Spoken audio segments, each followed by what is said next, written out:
మా latest videos కోసం మా ఈ తెలుగు న్యూస్ ఛానల్ సబ్స్క్రైబ్ చేసి గంట సింబల్ యాక్టివేట్ చేసుకోండి.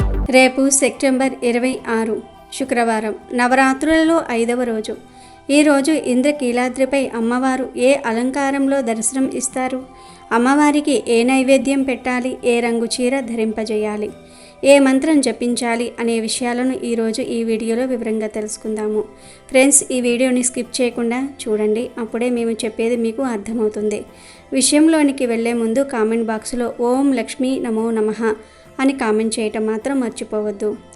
దసరా శరన్నవరాత్రుల మహోత్సవాల్లో భాగంగా ఈరోజు అమ్మవారు 2 చేతులతో కమలాలను ధరించి అభయ వరద హస్త ముద్రలను ప్రదర్శిస్తూ గజరాజు సేవిస్తూ ఉండగా శ్రీ మహాలక్ష్మి రూపంలో దర్శనం ఇస్తారు. శ్రీ మహాలక్ష్మీదేవి సర్వ ఐశ్వర్య ప్రదాయిని. ఆమెను ఎవరైతే ఈరోజు పూజిస్తారో వారికి అష్ట ఐశ్వర్యాలు, సమస్త సౌభాగ్యాలు అమ్మ ఇస్తుందని భక్తుల విశ్వాసం.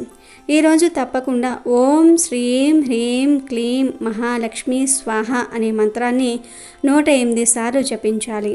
ఇక నవరాత్రులలో ఈరోజు అమ్మవారికి ఎటువంటి నైవేద్యాలు సమర్పించాలో ఇప్పుడు మనం తెలుసుకుందాం. ఈరోజు అమ్మవారికి మనం కదంబం, అలానే బెల్లంతో చేసిన పరవన్నాన్ని కూడా సమర్పించాలి. ఎందుకంటే మహాలక్ష్మీదేవికి పాలు బెల్లం కలిపి నైవేద్యం చేస్తే చాలా ఇష్టం. లక్ష్మీదేవికి తీపి పదార్థం కూడా మనం సమర్పించాలి. కాబట్టి కదంబంతో పాటు క్షీరాన్నం కూడా సమర్పించాలి. దీన్నే పాయసం, పరమాన్నం అంటారు. లేదంటే పరమాన్నం బదులు పూర్ణాలు కూడా నైవేద్యంగా పెట్టవచ్చు. అలానే ఈరోజు అమ్మవారికి ఏ రంగు చీరను ధరింపచేయాలో ఇప్పుడు మనం తెలుసుకుందాం. ఈరోజు అమ్మవారికి డార్క్ పింక్ కలర్ చీరను ధరింపచేయాలి, లేదా ఎరుపు రంగు చీరనైనా ధరింపచేయవచ్చు. ఈరోజు అమ్మవారిని ఎరుపు రంగు పుష్పాలతో పూజించాలి, తెలుపు రంగు పుష్పాలతో కూడా పూజించవచ్చు. ఈరోజు అమ్మవారిని ఏ స్తోత్రాలతో పూజించాలంటే ఈరోజు తప్పకుండా ప్రతి ఒక్కరూ శ్రీ సూక్తాన్ని చదవాలి. అలాగే లక్ష్మీ అష్టోత్తర శతనామాలతో అమ్మవారికి 108 నామాలను చదవాలి.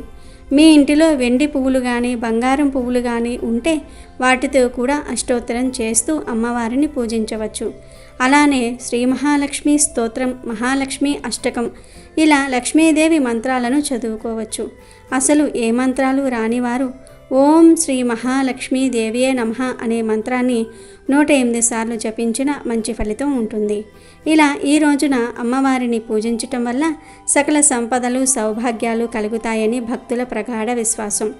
సాధారణంగా శ్రీ మహాలక్ష్మి అనగానే మనకు శాంతమూర్తి, పద్మాసనంలో కూర్చుని బంగారు కాసులు కురిపించే సౌభాగ్య దేవత మాత్రమే గుర్తొస్తుంది.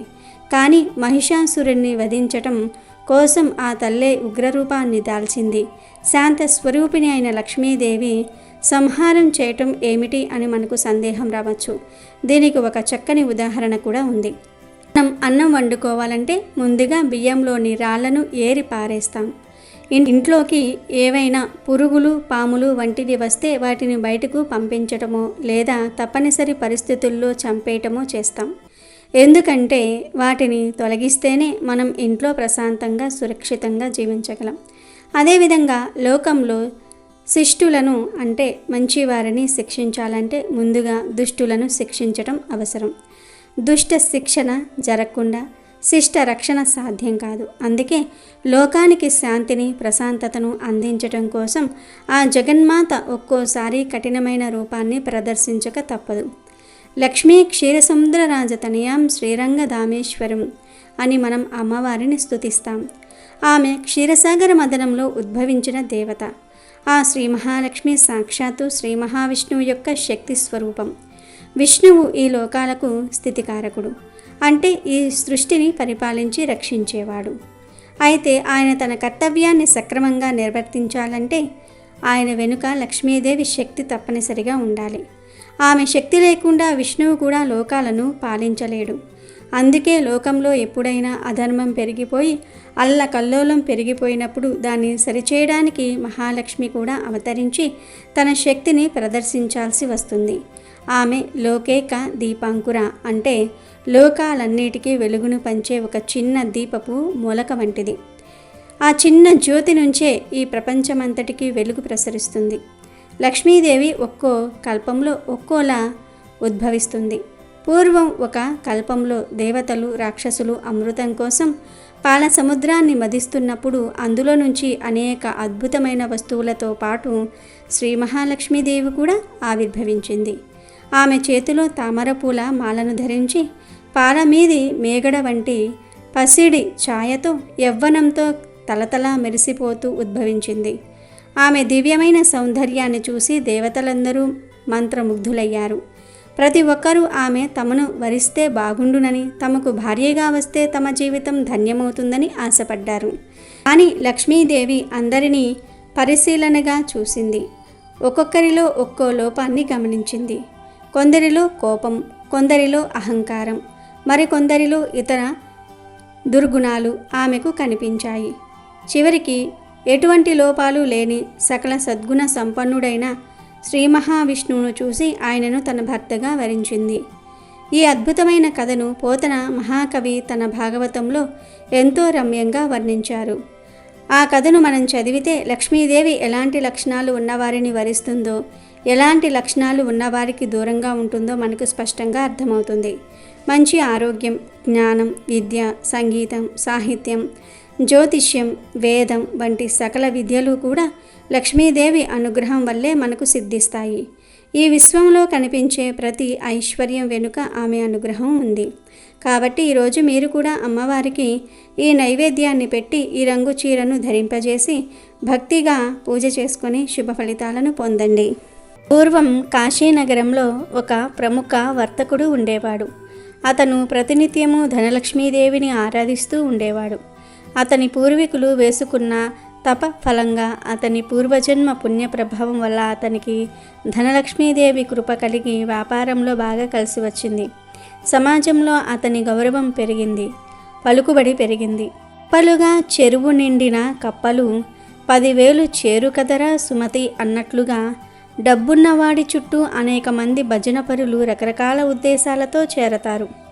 అదేవిధంగా ఎందరో భజనపరులు అతని చుట్టూ చేరి వర్తకుడు ఏం చెప్పినా, ఏం చేసినా అతని మాటలకు తాళం వేస్తూ లోకంలో అతని కంటే గొప్పవాడు, సమర్థుడు లేడని కీర్తిస్తూ ఉండేవారు. బుద్ధిశాలి అయితే ఈ పొగడ్తలకు లొంగడు. కానీ అహంకారం తలెక్కినప్పుడు అతి సులువుగా మనిషి పొగడ్తలకు లొంగిపోతాడు. అలాగే ఈ వర్తకుడు కూడా ఈ సంపద యావత్తు తన సామర్థ్యం వల్లనే సంపాదించగలిగానని వెర్రవీగుతూ ఆ ధనలక్ష్మీదేవి కృపనే విస్మరించాడు. అతని నిర్లక్ష్యానికి ఆగ్రహించిన ఆ తల్లి తన ప్రతాపాన్ని చూపాలని నిర్ణయించుకుంది. దాంతో వర్తకుడి సంపదలన్నీ హరించుకుపోయాయి. ఇక లాభాలు రావటం మానేసి వ్యాపారం సన్నగిల్లటం మొదలైంది. కానీ అతని భార్య, బిడ్డలు మాత్రం వారి ఖర్చులను ఏమాత్రం తగ్గించుకోకపోవటంతో ఖర్చుల కోసం అప్పు చేయటం మొదలుపెట్టాడు వర్తకుడు. చివరికి ఆస్తి అంతా హరించుకుపోయి అప్పుల పాలై ఇల్లు కూడా వేలం వేశారు. దాంతో అతని భార్య బిడ్డలతో కలిసి తనను వదిలిపెట్టి పుట్టింటికి వెళ్ళిపోయింది. ఇక ఏం చేయాలో తెలియక అడవిదారి పట్టాడు వర్తకుడు. అలా వెళ్తున్న వర్తకుడికి దారి మధ్యలో ఒక స్నేహితుడి ఇల్లు కనిపించింది. దాంతో వర్తకుడు ఆయన ఇంటికి వెళ్ళి ఏమైనా సాయం చేయమని అడుగుతాడు. అప్పుడు తన భార్యకు తెలియకుండా స్నేహితునికి ఉపకారం చేయాలనే ఉద్దేశంతో ఆయన ఒక చేతికర్రలో వజ్రాలు పెట్టి వర్తకుడికి ఇచ్చి దీని సాయంతో మళ్ళీ వ్యాపారం చేయమని అన్నాడు. వర్తకుడు విషయం గ్రహించలేక ఆ చేతికర్రతో ఎలా వ్యాపారం చేయగలను అనుకుంటూ ఆ కర్రను తీసుకుని వెళ్ళి అమ్మివేశాడు. అమ్మేసి వచ్చిన సొమ్ముతో ఆకలి తీర్చుకున్నాడు.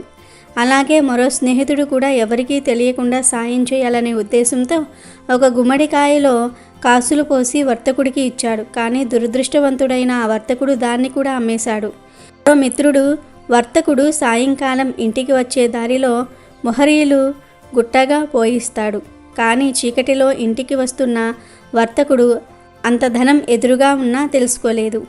ఎవరో రాళ్ళు దారికి అడ్డుగా పోశారని తిట్టుకుంటూ వాటిని తొక్కుకుంటూ ఆ చీకటిలో వెళ్ళిపోతాడు. ఆ తల్లి కటాక్షం లేకపోతే ఎవరి సహాయం కూడా అందదు. చివరికి దిక్కుతోచని ఆ వర్తకుడు ఒక మహామునిని ఆశ్రయించి తన కష్టాలు తీరే మార్గం చెప్పమంటాడు. అప్పుడు ఆ ముని దివ్య దృష్టితో జరిగింది తెలుసుకుని, నీవు ధనలక్ష్మీదేవి ఆగ్రహానికి గురి అయ్యావు కాబట్టి ఇలా జరిగింది. ఆ తల్లిని శ్రద్ధతో 108 రోజులు అష్టోత్తర శతనామాలతో పూజించు. ఆ తల్లి అనుగ్రహం కలుగుతుందని, అప్పుడు పోయిన నీ సంపదలన్నీ కూడా తిరిగి వస్తాయని చెప్తాడు. ముని చెప్పిన విధంగా వర్తకుడు లక్ష్మీదేవి పూజ చేయటం మొదలుపెట్టాడు. కాలం గడిచే కొద్దీ అమ్మవారికి వర్తకుడి మీద దయ కలిగింది. మొదటిగా విడిచిపెట్టి వెళ్ళిపోయిన భార్య తిరిగి వచ్చింది. తన ఆభరణాలు అమ్మి వ్యాపారం చేయమని భర్తకు ఇచ్చింది. వర్తకుడు చిన్నగా మొదలుపెట్టిన వ్యాపారం త్వరలోనే పుంజుకుంది. పైగా అతనికి కొంతమంది స్నేహితులు కూడా సాయం చేశారు. త్వరలోనే వ్యాపారం అభివృద్ధి చెంది పూర్వ వైభవం పొందగలిగాడు.